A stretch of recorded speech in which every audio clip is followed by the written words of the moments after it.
Hey guys, Jana from Alu-Cab here, and welcome to my little makeshift studio in the back of the Troopy. So I actually just recorded this whole video and then I realized the one mic wasn't plugged in correctly, so it's going great, but let's hope this goes better. So I just returned from my first wild camping experience with the Troopy.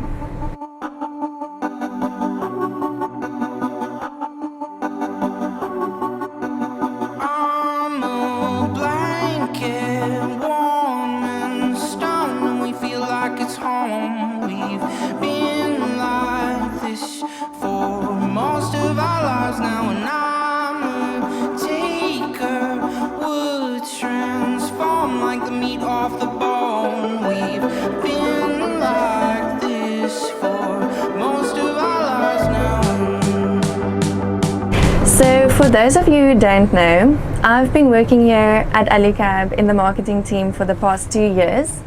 I've been handling the social media and all of the online queries. So I've been interacting with the overland community, but I haven't really been living it. And to be honest, before I started working at Alu-Cab, I didn't even know the overlanding community was a thing. But I got sucked into it pretty quickly and basically just been living vicariously through all of the posts and the videos I've been seeing online.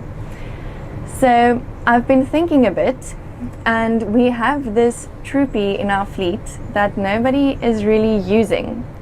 So I thought, why not take it out for a few weekends, try it out, see how I go with the whole overlanding thing, and basically take you along for the journey.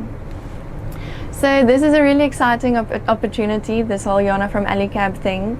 We're also going to be building out the interior, so setting it up so it is sorted to go camping, and that's also going to be fun to keep you updated with that. But yeah, for now, let's get back to the weekend I just had.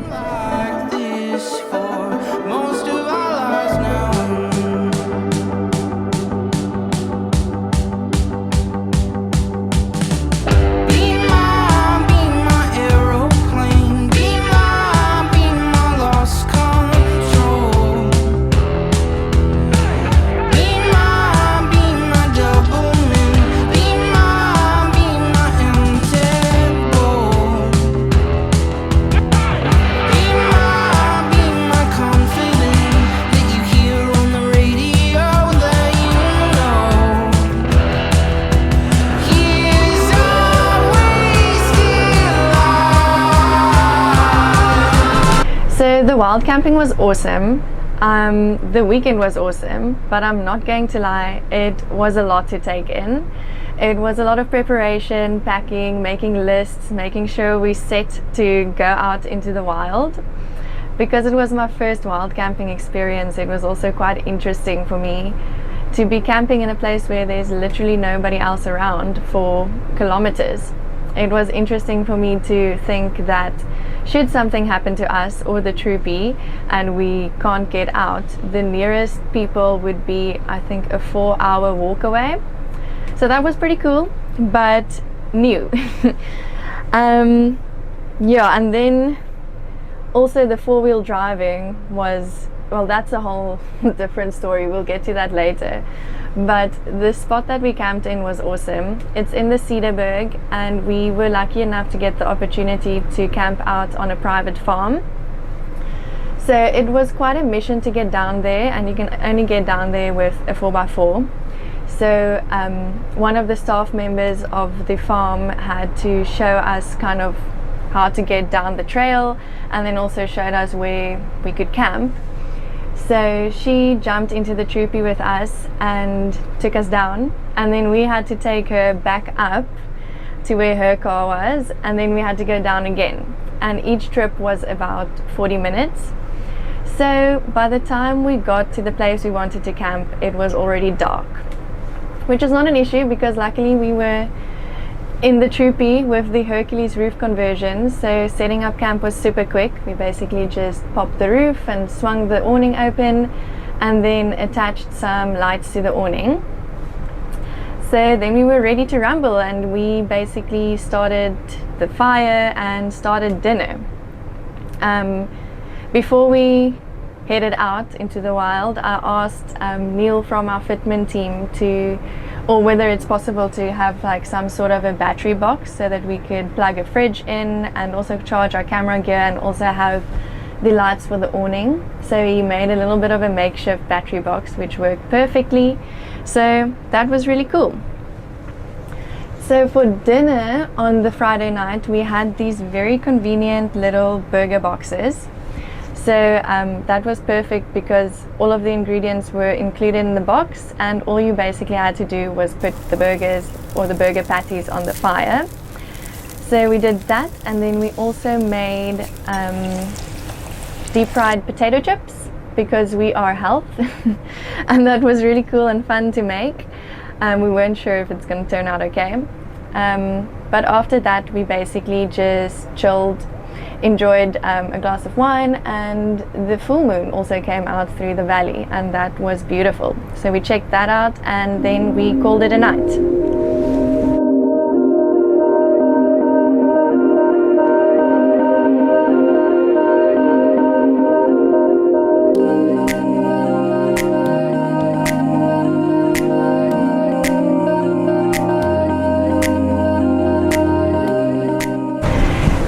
So the next morning we got up, made a cup of coffee, made shakshuka for brunch, which was lovely, and then I faffed around camp for way too long before I actually started to record some videos. I went off into the mountains to tell you guys all about what we've been doing, recorded a video and got back down to camp only to realize that the sound didn't come out great at all. And at that point I was just like kind of over it and wanted to sit back and enjoy my surroundings, put down the electronics for a bit. So that's what I did. We started a fire. Simon did a little drone dance and got some awesome footage from above. And then we started with the potjie for the night. So I made a chicken potjie. Excuse the little plastic bag that's in the potjie. A potjie is a stew. It's an Afrikaans word for a stew, by the way. We made this, we thought we could make this like couscous in a bag inside of the potjie, and that didn't work out. But the stew itself was great. So yeah, after that we called it a night.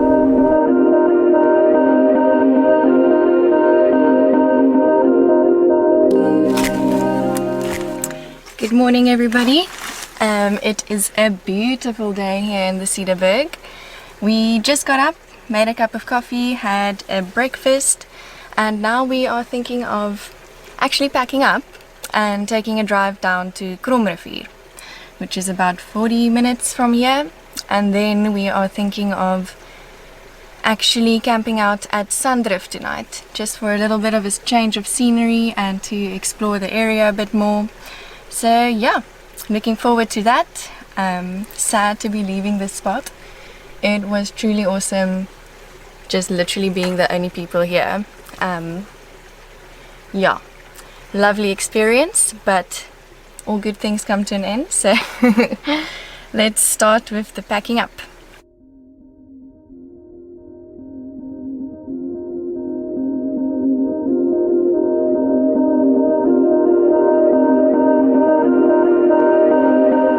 So after we packed up, we took a quick hike up one of the rock faces where Simon saw some Bushmen paintings the previous day that I really wanted to see, and that was awesome. I mean, the view was great, and it's always cool to see Bushman paintings. And yeah, then we headed back down and we head off to Kromrivier.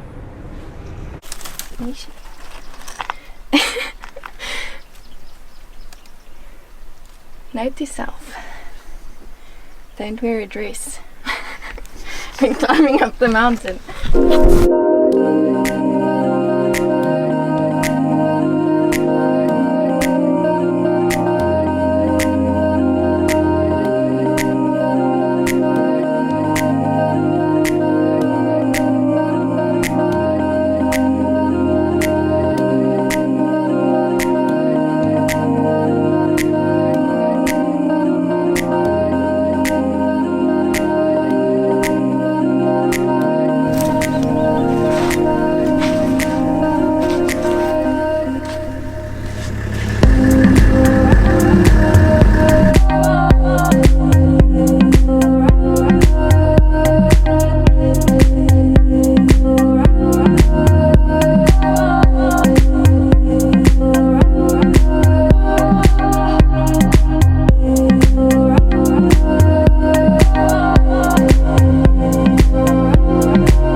Okay, so we have just set up camp here at Cederberg. Beautiful spot as well. I'm glad we took the drive. So we arrived at Kromrivier. We wanted to have a lunch there and then it was closed, which is fine. We just improvised and now we're just heating up the potjie from last night. And we're having a beer. And yeah, it was a cool drive out from the wild camping spot. Simon helped me 4x4 and kind of just mentored me through it. But yeah, when we arrived here, I noticed something on the back of the Troopy, which I'm not very chuffed about, and I'm kind of scared to go back to work with it. But Simon says he has a plan. I'll show you now.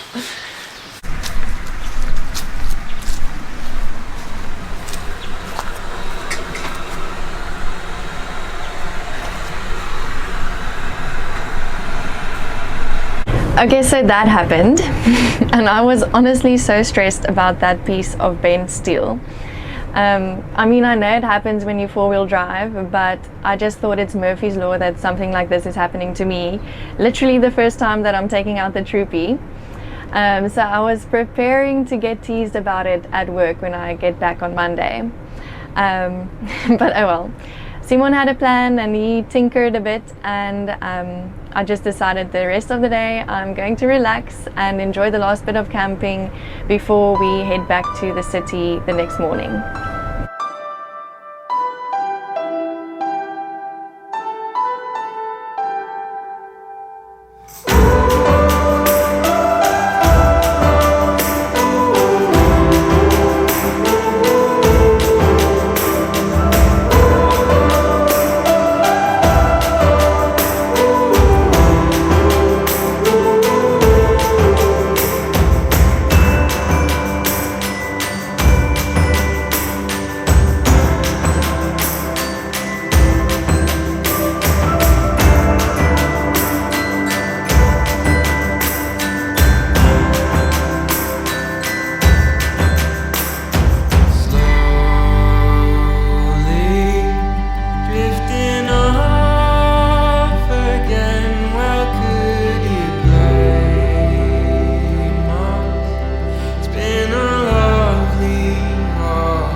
So we got up at 6 the next morning and we left at about 7. It was still pitch dark outside and very cold. It was actually much colder than the wild camping spot we camped at the previous 2 nights, which was interesting because they're not that far apart. But I'm assuming it kind of dipped at Cederberg, so maybe, yeah, it was colder, I don't know. Anyway, we left that early because we wanted to still make it back to work the same day. And then, yeah, we arrived back to a very cold and wet Cape Town. And just like that, a very cool weekend came to an end. So yeah, thank you for watching. I'm looking forward to the next trip. I'll let you guys know when that will be. Although I'm just finishing up some things. I'm studying part-time at the moment, so I'm doing an online course, which is taking a bit more of my free time than I thought it would. But it's all good. It should be done in about 2 weeks, and then there's going to be a lot of trips coming. So yeah, thanks for watching, and I will see you the next time. And before I forget, so nothing like hectic happened when I came back with the damaged rear bumper. Everybody was very chilled and understanding. I just had to take a strafdop, which is an Afrikaans word for basically taking a shot, to compensate for what I did. But now we're actually looking to get an aftermarket bumper, which works out quite well, and hopefully it'll be more Jana proof. Strafdop with a floating trophy. Ja, where's the trophy? Niet zo was het. No, you don't have to. Yeah, you can share it. Yeah, I was going to say. It's een uitdopper, hè?